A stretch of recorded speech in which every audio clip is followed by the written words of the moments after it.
حضرت سیدنا صدیق اکبر رضی اللہ تعالی عنہ کی کہانی سنیے۔ بنی عمر بن عوف کی صلح کروانے کے لیے حضور تشریف لے گئے، بخاری کے اندر روایت موجود ہے۔ حضرت صدیق اکبر رضی اللہ تعالی عنہ سے مؤذن نے کہا کہ میں اذان پڑھوں تو آپ جماعت کروا دیں، کیونکہ حضور کو تاخیر ہو گئی۔ انہوں نے اذان پڑھی، آپ مصلی پہ کھڑے ہو گئے، صحابہ پیچھے صفیں باندھے کھڑے تھے۔ حضرت سیدنا صدیق اکبر مصلی پہ ہیں، بلکہ ترمذی کے لفظ ہیں، ایام مرض میں حضور نے فرمایا کہ ابو بکر کو حکم دو کہ لوگوں کو نماز پڑھائیں، 3 مرتبہ کہا۔ اور جب حضرت عائشہ رضی اللہ تعالی عنہا نے بار بار کہا کہ حضور وہ رقیق القلب ہے، کسی اور کے لیے حکم جاری کیجئے، تو حضور نے پھر فرمایا انتن صواحبن یوسف، یوسف والی عورتیں نہ بنو، ابو بکر کو حکم دو۔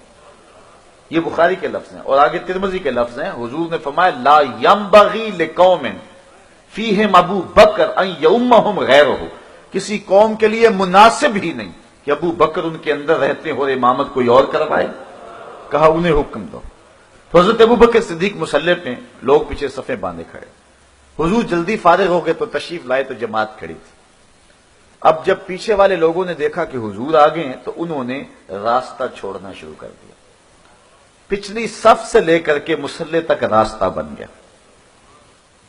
اب میں اس سوچ کو کدھر لے جاؤں کہ نبی کا خیال نماز میں آئے تو نماز ٹوٹ جاتی، صرف ہمت بسوئے شیخ و امثالیاں از معظمین، گو بجناب رسالت ما بچندی بدتر از استغراق گو خر خود است۔ کیا کیا بولی گئی اور کیا کچھ کہا گیا، شاید یہ حدیث نظر سے گزری ہوتی تو یہ عقیدہ کبھی معرض وجود میں نہ آتا۔ پیچھے سے لے کر کے، اور میں پوچھتا ہوں کہ یہ ہماری مسجدیں نہیں تھی کہ 2-3 صفیں ہوتی تھی، صحابہ کی جماعت کھڑی ہوتی تھی تو صحابہ تو کہتے ہیں مومن کافر میں فرق ہی نماز کو سمجھتے تھے۔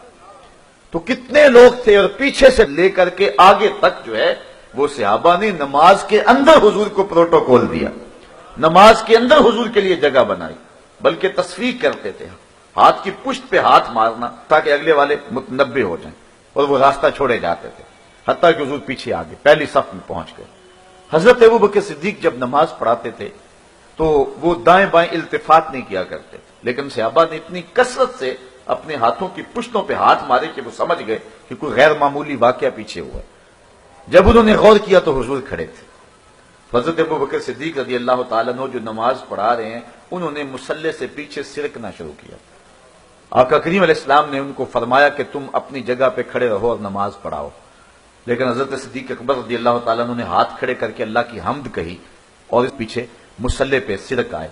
حضور مصلی پہ چلے گئے، نماز سے فراغت ہوئی، سلام پھرا۔